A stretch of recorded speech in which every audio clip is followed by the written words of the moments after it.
See, one of the big things, John, that goes on in this world is that people think that real education is by pointing out what's wrong with you. They don't hear in the reflections in people's voices, in their eyes, in what they say and do with them, that they're of value. And so when we hear enough of that, we begin to feel that we aren't worth anything. What do families do to grow children? Well, I'm going to act like I got a recipe book, which I don't, okay? First thing is that you know that the child is a person. Almost immediately after birth, the child hears, sees, just like you and I. The only thing they don't do is how to translate this into any kind of symbols that we recognize. So we need to remember that we have an interacting human being, a person. Then the next thing, and then we treat them as a person. Then the next thing we do is we sharpen our ability to listen, to hear what's going on, to see what's going on before we make judgments. I often use the metaphor of the gardener.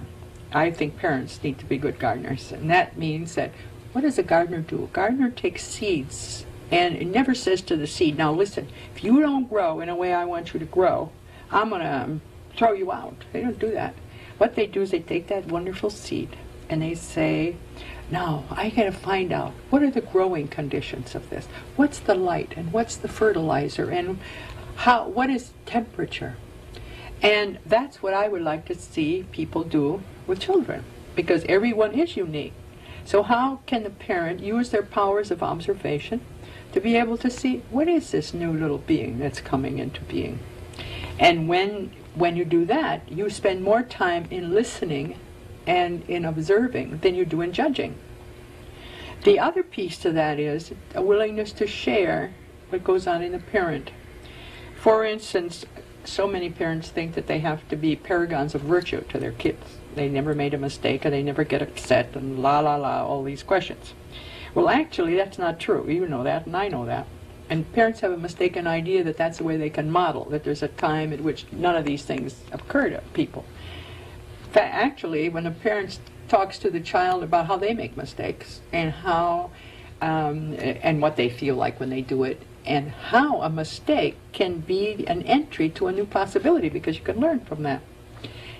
You've used an illustration of you're too young to really understand, referring to what parents say to children that really doesn't help. That's right. Why? Well, I worked out a 3-point thing about life. Between the ages of just birth and 18 or 20, you're always too young to. Between the ages of 45 and death, you're probably too old to, according to this. And so that only leaves those times between 20 and 45 where you're supposed to be okay, whatever that is. So if you spend the first years of your life getting experiences of being too young to, where do you develop a sense of your own adequacy and competency? You don't. And so people wait until that magical age, which is between 21 and 45. Well, they enter it when they need to have these feelings of competence, but they don't have them. So then they have to develop them. But then, midway between, they look ahead and they say, well, you know, when I get to be 45 or 65, something like that, I'm going to be too old to. So what's the point? Another one of your metaphors is the metaphor of tapestry. Yes. I start from the principle, John, that every one of us is a unique being. We came here by the activity of 2 other people. Each of those people is a unique being. They join their uniquenesses in some way, which becomes like the loom upon which I, as a child, will begin to develop the form and the design that I will be for myself. So if my parents or the people around me are conscious of the fact that they are unique beings with their own vibrations, their own tastes, and their own ways of doing things, and they can be a reservoir of help to me as I bring what I have in my design flows on the tapestry, and it's mine, it's no one else's. I'd like to return to each of those metaphors and ask you to indicate the role of the family to create experiences that will lead to a more peaceful world.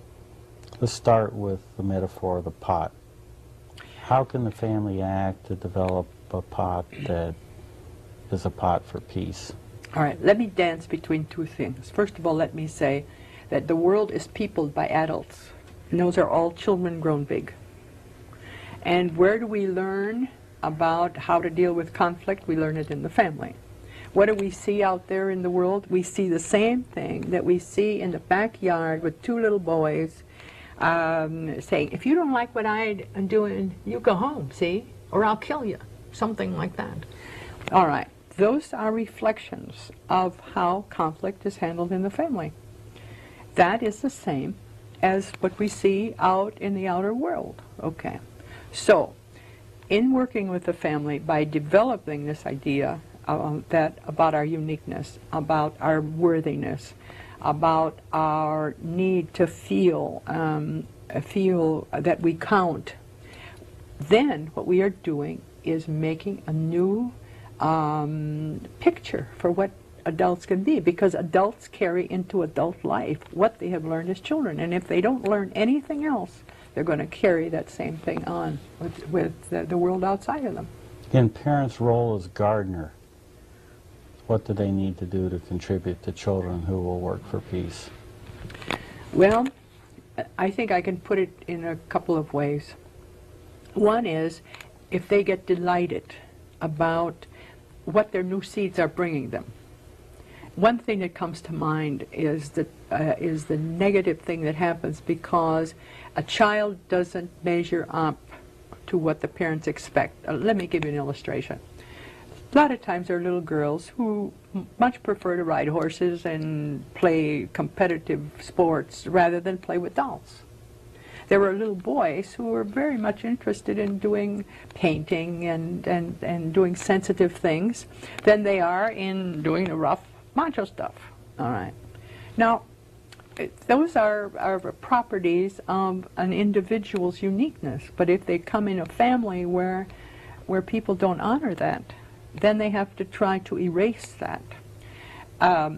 Another illustration is that in some families a child is more like, let us say, an older grandparent or who was in disgrace, or one who was, let's say, a Nobel Prize winner or something like that.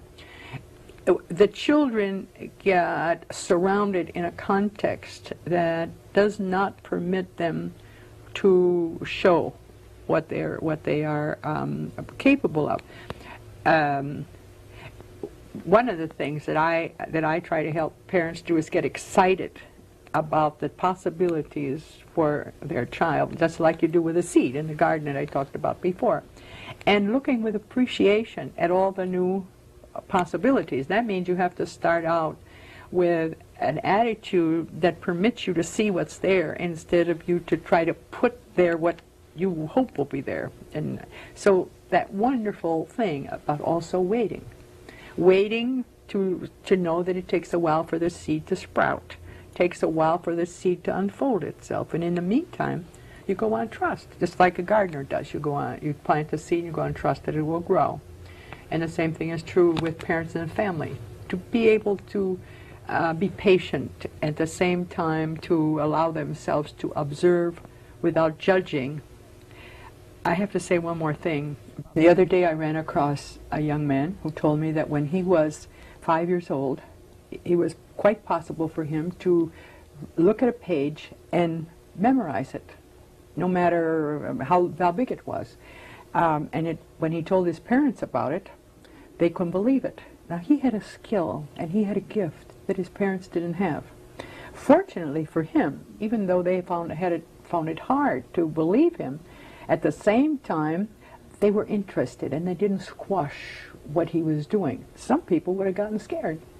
See, John, I think that we are just beginning to touch the possibilities of what a human being can be. And since we've been so busy to ask people to conform and obey to what we want, we haven't had a chance to see what all the other possibilities are.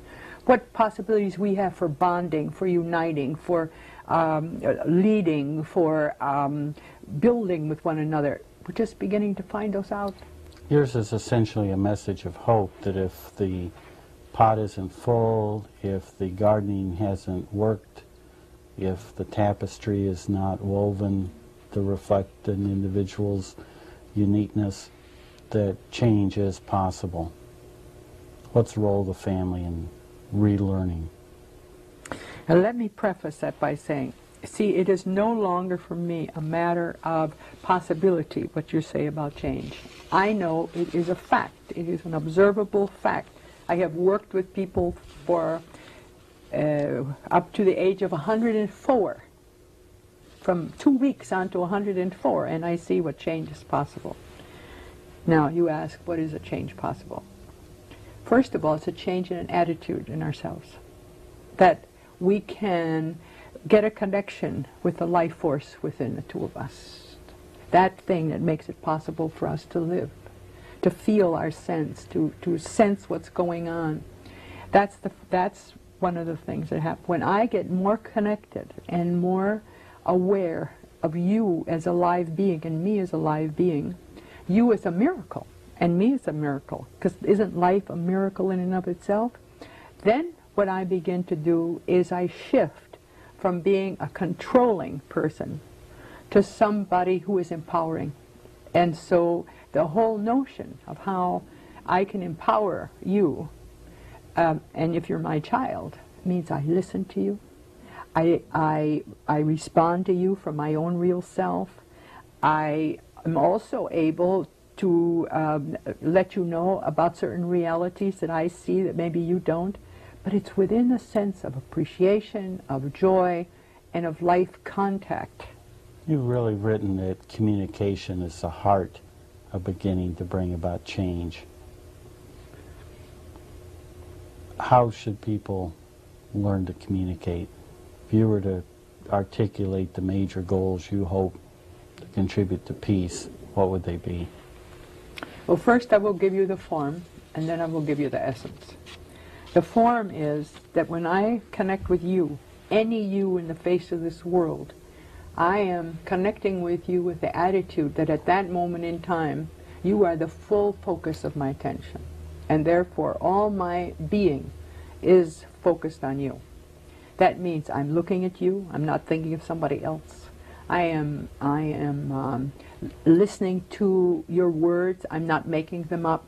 I am feeling free that I can share with you however this comes off. And in doing so, I am developing a context around us that makes it really possible for us to share whatever it is that's going on. I made a tape once between two people, and I had them accept from the beginning that they were supposed to behave as though they understood each other, whether they did or not. This became an experience in such irritation that before very long they were ready to kill each other. See, if we can't share what we're feeling, then we have to make it up. Urge that people not avoid anger, that they deal with it as something that can be the beginning of real communication. Let me tell you about anger, for me anyway, because I remember I made everything up, I'm telling you. Anger is our emergency emotion. It's one of our greatest friends. It comes up when something's off, when we're overcome with some feeling of helplessness, or we're overcome with a feeling of outrage. It's a very important emotion that says to us something's out of order. All right, we need that, just like we need the red light in the car that says, hey, watch, your gas is down or your brake fluid is down or something. That's a very important function. Now, when we can honor that and let ourselves know and articulate the fact, I'm angry at this moment. I don't say you made me angry. I simply state this.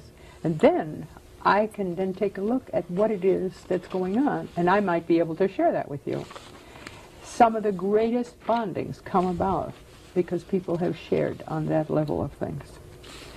There's nothing I can do about anything that happens, certainly around you, or even around myself, unless I make